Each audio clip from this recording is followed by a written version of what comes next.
Who is a member of University of California's class of 2028? That is the topic of today's video. My name is Craig Meister. I'm a college admissions coach. You can learn more about me and how you can work with me one-on-one throughout the entire college admissions process on my website, which is collegemeister.com. And if you're interested in learning about whether or not you are or your student is on track for selective college admission in the United States of America, visit areyouontracktogetin.com. Again, that's areyouontracktogetin.com, at which you will complete a free 3-minute assessment. Your results will be emailed to you right away, and they will help you clarify whether or not you are or your student is on track for selective college admission in the United States of America. I did a video a few months ago talking about the 5-front war that University of California is waging against certain demographic groups vis-a-vis its admissions process. And I encourage you to watch that if you want to learn more about sort of how the UC basically, pick and choose applicants demographically and their preferences, frankly. But today we're going to do a deeper dive into actually who is matriculating on the UC campuses in fall 2024 so that they can hopefully graduate, if all goes well, in spring 2028. Let's start with the demographic breakdown based off of residency for the class of 2028. The vast majority of students going to the University of California institutions are California residents. As you see, it does fluctuate. At UC Berkeley this fall, 79% of matriculating first-year students will be California residents. 16% will be domestic applicants, basically domestic matriculated students from the other states or territories of the United States.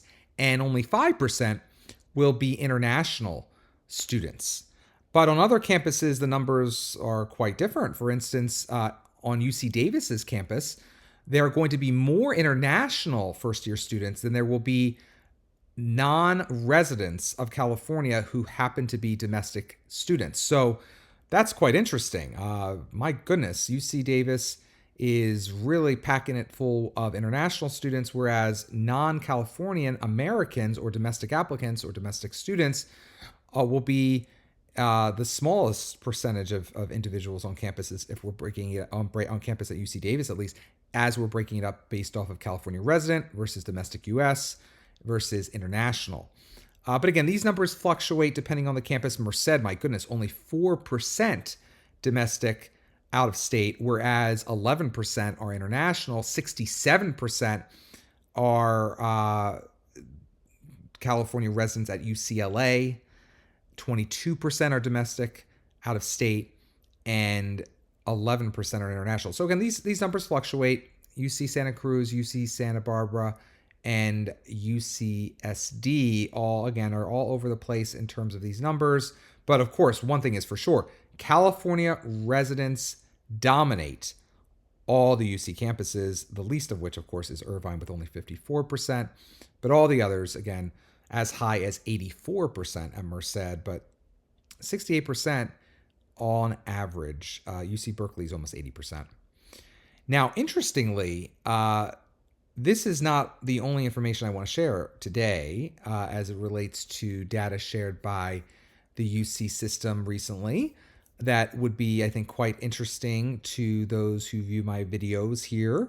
I'm also going to be sharing information specific to the breakdown based off of race, ethnicity, and gender identity on all the UC campuses as it relates to members of the class of 2028. So again, these are individuals starting university and their education at a UC campus in August, September, if you will, fall as it's known, of 2024.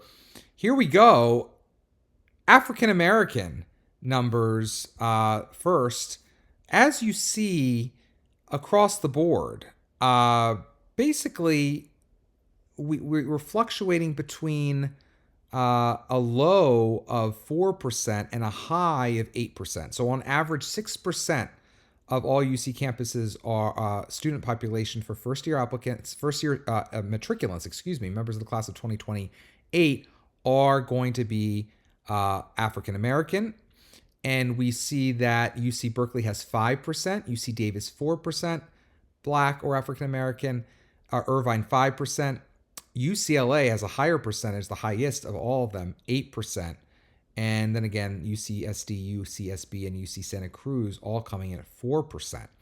American Indian, across, even though there are more American Indians on the west side of the United States overall, the numbers are low overall, and the numbers on the UC campuses are quite low. Basically, 1% or less than 1% on all UC campuses. Hispanic or Latino or Latina is the largest demographic group at a number of campuses, but not all campuses. So, for instance, we see that Merced is 45% Hispanic or Latino, but Asian there is only 33%. Whereas on other campuses like UCLA, we see there is 28% Latino and 39% Asian. Berkeley is 42% Asian and 26% Hispanic. Davis is 41% Asian and 30% Hispanic. And Irvine, I think, is the winner in terms of Asian population, 43% Asian and 32% Hispanic. These are really big numbers when you think about the California. I should note about this. This is really an important asterisk. This is referencing the California residents who are members of the class of 2028. This chart. This is very important. This is not the overall percentages of these demographic groups matriculating this fall as first-year students. This is just the California resident admit percentages. And it's not even really admit percentages. It is the profile of the class. So that these are not like acceptance rates. I'll talk about acceptance rates in a minute. Overall, because they're never gonna publish the acceptance rates here for blacks versus American Indians versus Hispanics versus Asians versus whites. They're not going to publish that. Trust me.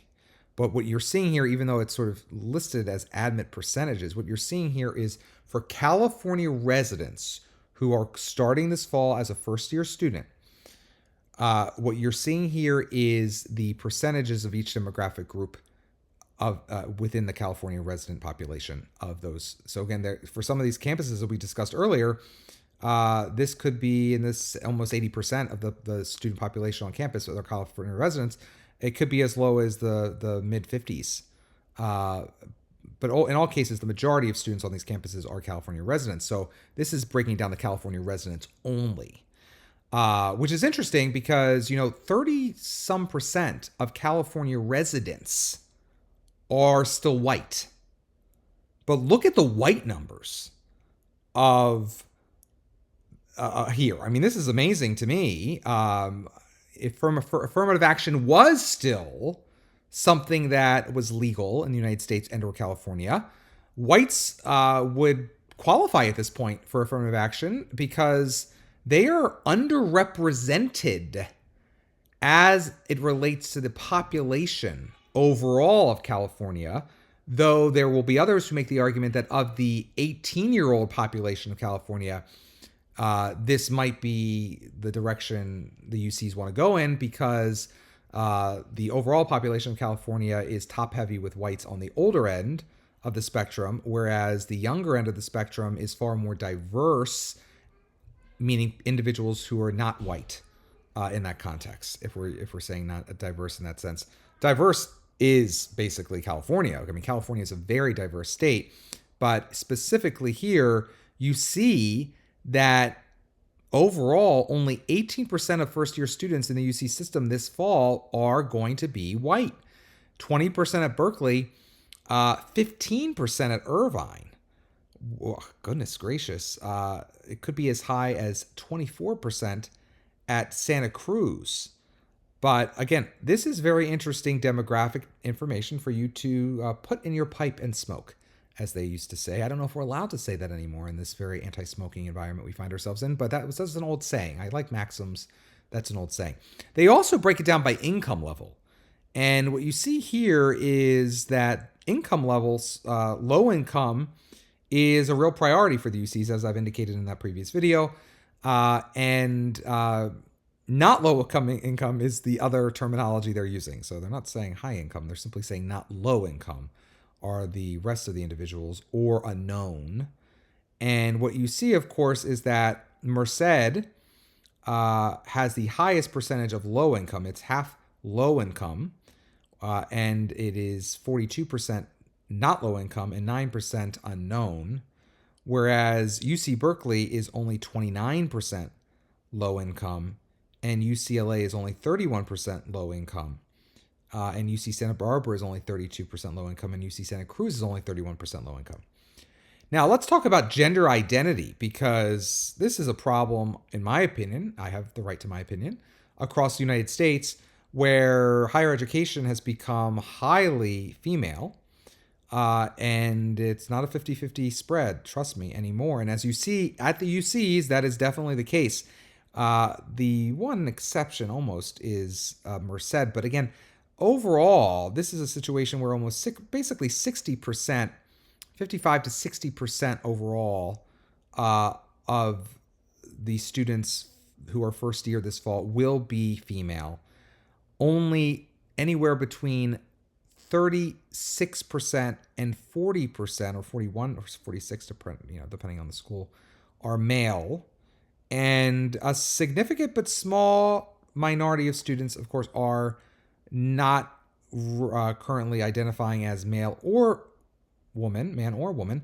They are identifying as something else, including trans woman, trans man, non-binary, or different identity or unknown, which is even more popular, it seems, than non-binary, trans, or man or trans woman. So, for instance, UCLA is 4% unknown or different identity, as is UC Berkeley, as is UC Santa Barbara. But all the other schools, it's about 3%, 1% or a little less than 1% of the other categories we just discussed. And then first generation college students, as we've discussed in a previous video, not just about the UCs overall, but we did a whole other video about UC San Diego and their discrimination against individuals who are not certain demographic groups. And first generation is, of course, one of the favored groups at UC San Diego, but that's really true across the board now at the UCs. Look at the percentage of individuals who are entering first-year students at the UC campuses that are first-gen, ranging anywhere between 45% at Riverside and 52% at Merced, to still pretty impressive 30% at Berkeley, 31% at UCLA. Not first-gen, again, still in the majority at these institutions, but the percentages of those applying from first gen are, of course, much higher. Non-first gen, are much higher. And so there is, what's the word I'm looking for? There is buffeting going on. There's a lot of buffeting going on. There's a funnel that is preventing a lot of non-first gen students from getting into the UCs these days. So this is, I think, very valuable information for students to have their eyes wide open about, in terms of who actually goes to these schools these days. And it's, of course, indicative of who will be there for the next 4 years, if all goes well, and graduating in 2028.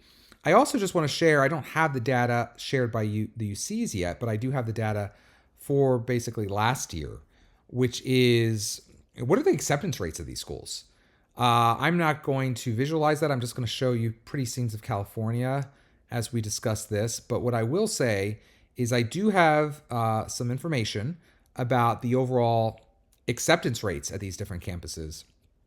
And the campus with the lowest acceptance rate, the absolute lowest acceptance rate, is UCLA. That's 8.8% roughly.